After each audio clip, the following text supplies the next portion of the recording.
Good morning, good morning, good morning.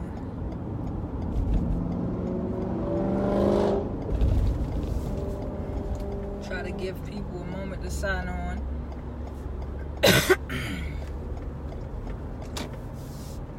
Again, I always like to give the disclaimer, you guys ain't gonna see really no eye contact because my eyes are preoccupied. But that doesn't mean that we cannot talk. Hello, Carbo, Mr. Frankie Carbo.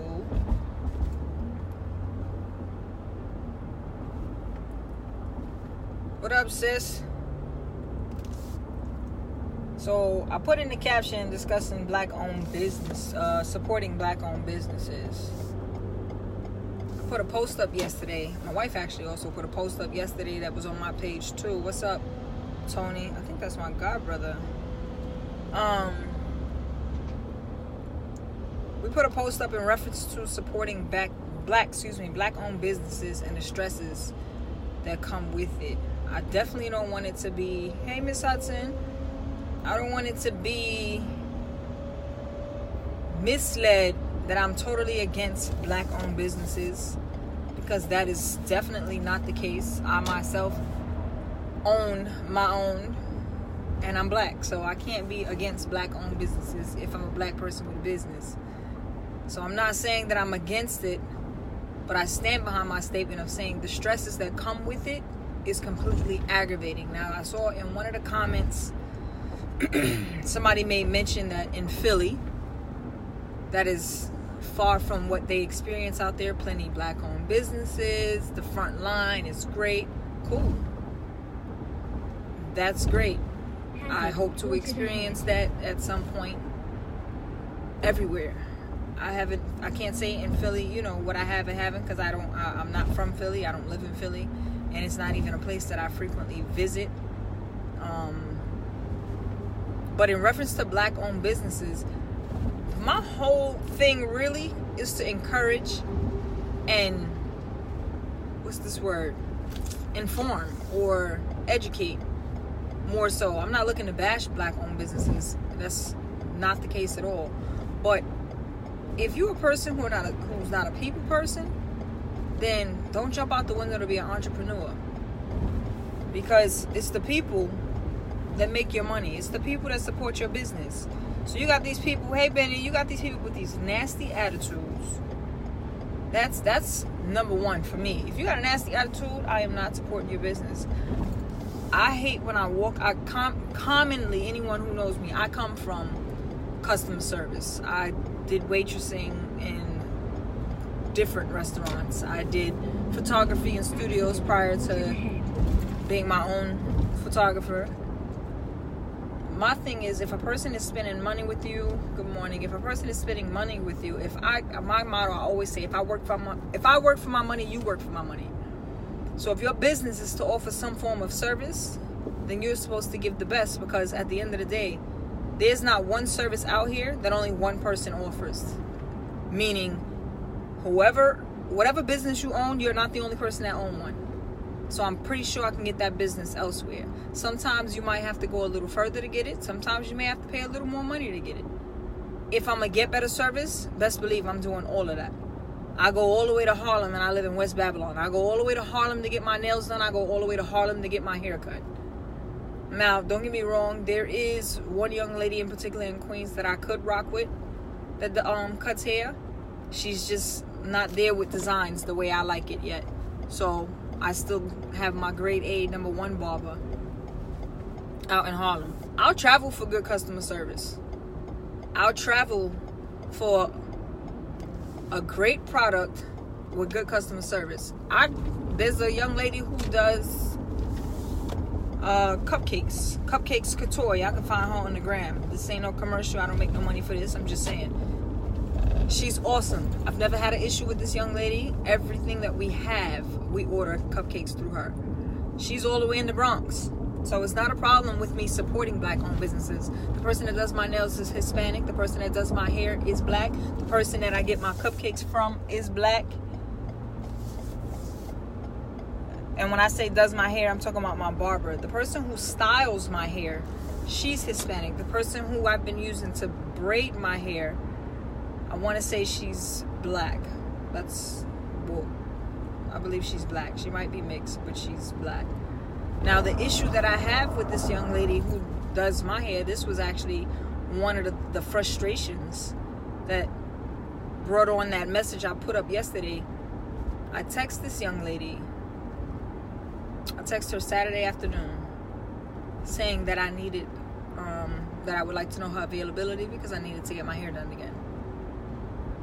She texted me 5 something in the morning on Sunday morning. My message was delivered, so it wasn't that you didn't get it.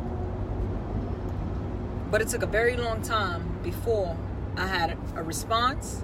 And then when I had a response, it wasn't even one answering my question. It was a response of, hey, how you doing? Let me see what I got available. You had almost 12 hours to see what you had available before you even texted me back. I try not to bust the balls of black, and that's figuratively speaking. I try not to give them a hard time, but at the end of the day, just because a person is black doesn't mean I gotta support your business. If you're a business person, be a business person. If you're looking to make money and you want your business to excel, then you need to be great at what you do, because there's plenty of people that will do it without an issue. As far as people who feel like, we're supposed to support our own, I saw Uncle on under the comments in one of the posts talking totally different.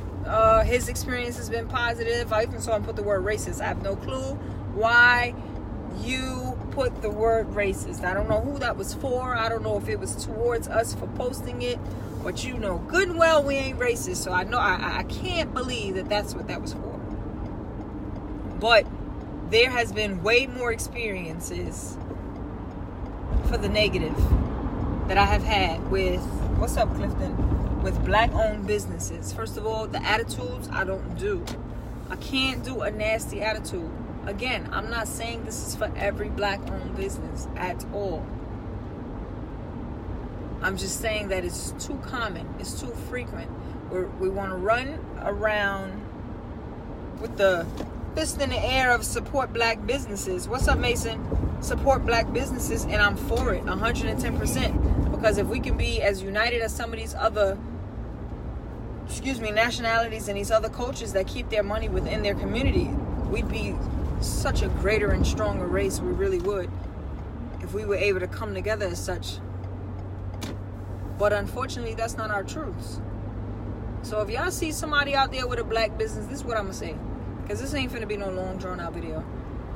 If you see somebody with a black business and they're doing great, cool, pass the word on so they can continue to get business. If you see somebody who's a black business owner who sucks, rather be their staff sucks, whatever the case may be, say something to them. And not in a nasty way, because nasty just is going to beget more nasty. Nasty begets nasty. You get more bees with honey at the end of the day. If you know how a business should be ran, speak to them. Whisper it, pull them to the side. Leave a little note, something to that nature. If they nasty, that's when you go ahead and you can speak all kinds of crazy if you decide to about their business because you tried. There's a young lady who seems like she's very, very great at what she does. She does hair. I've been watching her and following her on the gram to the point where I wanted to try her. Now, anyone who knows me, I'm very, very, very, very particular about my hair. Everybody cannot put their hands in my hair. My stylists have been doing my hair since I was 15 years old, and I am 36, going on 37 in a couple months. So I don't put everybody in my hair. And even with my stylist that I do have, there's the stresses that come with it. I speak on those stresses, and I work with. But this particular person that I see on the gram that I want to try, the reviews are so horrible. I've seen some good ones, but the reviews are so horrible where they say this person does not respect your time. They get there whenever the hell they feel like it. There's no apologies for keeping you waiting. And even when they do get there, you're waiting even further. So that people you gotta respect people's time. You have to remember that if a person came into your establishment to spend money there, you got to take that as an honor. I personally feel like take it as an honor, and that's me. I have a photography business. I have my non-for-profit magazine. Now, the non-for-profit magazine is a little different because it's more of a ministry. So it's not the business, aspect of it. But when dealing with people, you always want to deal with a spirit of excellence. Because the residue, what's the, I can't remember exactly who said it, but it is it's definitely said widespread. People may not remember what you say to them, but they're always going to remember how you made them feel. If one walks into your establishment and they felt nothing but a nasty, negative energy, 9 times out of 10, they're not coming back to you at all.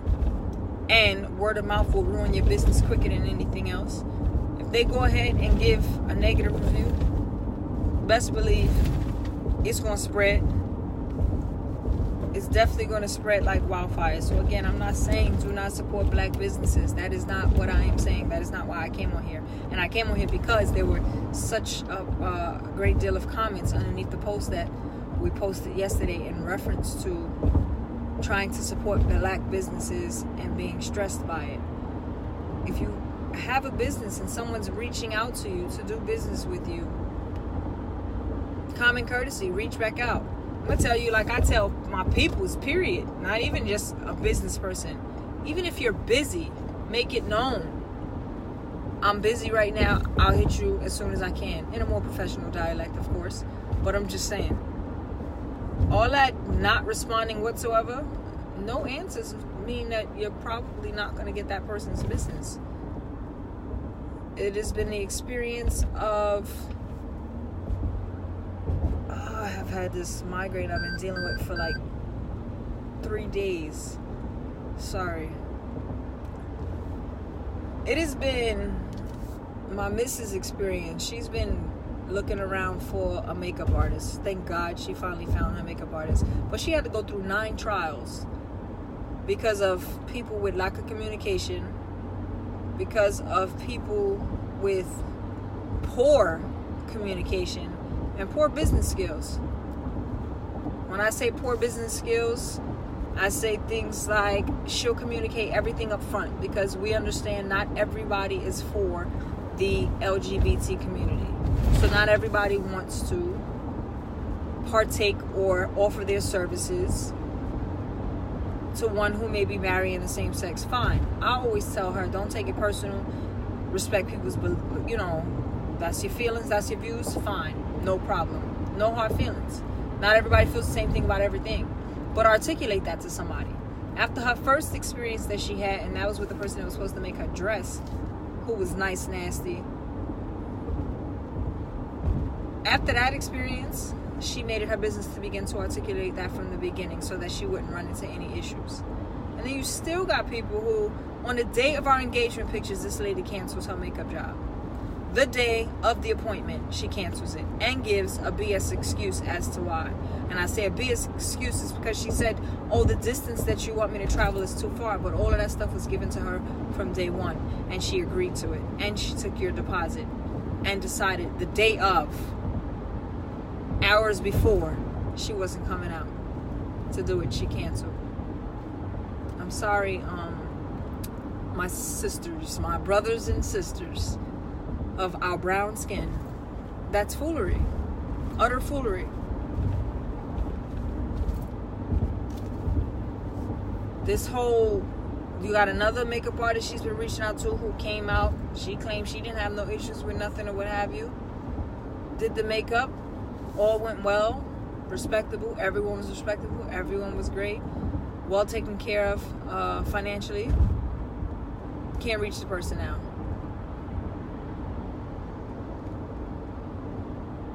Makes no sense. And she ain't dead because she's posted on the gram. So it makes no sense.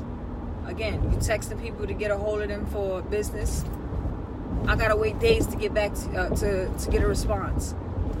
And when I get the response, it's just to wait for another response. This is ridiculous. So again, I'm not saying don't support black businesses. I'm just saying if you see your brother struggling, they're not so great, give them a tip. Even if that tip is you're not the entrepreneur type. You might want to have a seat on this one until you get it together. Oh, before I forget, another great black business that I actually just patronized over the last couple days. What is today? Today's Monday. Okay. So I had this young lady come out to my house. Again, black business. Saturday. She has her own cleaning business. This young lady was at my house for 8 hours. I had to make her take lunch breaks. Worked hard. Name of her business is Compassionate Cleaning. And don't think that I have anything to do with it, because y'all know I got Love's Compassion. One has nothing to do with the other. Our businesses are not connected in any shape, form, or fashion. And she's awesome. Great customer service. When I text her to reach out for any appointments, I didn't have any issues. All her responses was always in a timely fashion. Her work was great. I don't have a problem with supporting black businesses. Davina, how you doing? The young lady name is Davina. Her business is called Compassionate Cleaning. Y'all can look up some pictures and stuff she got on the gram of before and afters. She did an immaculate job. She's actually going to be my regular person to come out to my crib. I'm telling y'all, if y'all need somebody, that's a black-owned business I'll suggest. Cupcake Couture, that's another one I'll suggest. She's great, never had no issues. And who's the other one? Larry is a barber that I use out in Harlem. He's awesome. Anyone who watches my hair, the designs will always fly. I've been slipping lately, but that's just because I've been busy and I wanted to let my hair grow all the way back out because I didn't have a specific design I wanted. So, thank you for tuning in. Appreciate you guys. Hey, Alexis. For the last time, I'm not speaking against or opposing black-owned businesses. Love my brothers and sisters. Love to see them soaring. Love to see them doing great. I just can't stand to see someone saying I should support somebody just because of the color of their skin. I personally would much rather keep the money in our community. But unfortunately, some black business owners make that hard. Their attitudes are nasty. Punctuality is disgusting. Customer service doesn't exist. It's a sad thing, but if we each one teach one, if each of us help each other out, iron sharpen iron, get up under somebody else's business that you respect and you see that they're great at what they do. Not just that they make money, but they're great at what they do in every sense of the word. They operate in a spirit of excellence. The people that I have that's making my attire for my wedding, oh my gosh. Talented young men. Very talented. But I have to say, I don't know if after this wedding I'm going to support them, because the stress levels have been something serious. Because I can't stand where we making appointments and I'm waiting when I get there. And not only am I waiting, but I'm waiting significantly for over half an hour, 40 minutes, up to an hour for somebody. I can't. My wedding party's calling, trying to get a hold of somebody, and nobody can't reach nobody. So now I got a coordinator who's trying to get a hold of people, and then when she can't, she's reaching out to me, and now I gotta step in. That stuff is disgusting. Absolutely disgusting. I need our African American community, just because you get a little business or you get a little $2 over lunch money, don't think you're too good to stay humble. I tell people within the line of work that I'm in, my career-wise, I'm gonna be a rookie to the day I retire. There's always room to learn. If you got a business, just because you see the next person whose business in your mind may not be as lucrative or well-off as yours, that doesn't mean that they're not a good business person. So if you can stand to learn something, take a tip or two. Research your field. Visit other areas. See who's doing what. And if they're doing it better than you, take note. You know good and well yourself, if you walk into a business establishment and you were mistreated or mismanaged and mishandled, disrespected, or made to feel anything less than worth being there, you'd have a fit or you wouldn't come back. That's all I'm saying. When it comes to these black-owned businesses, that is all I am saying. Please, each one, teach one. Moral of that, each one, teach one.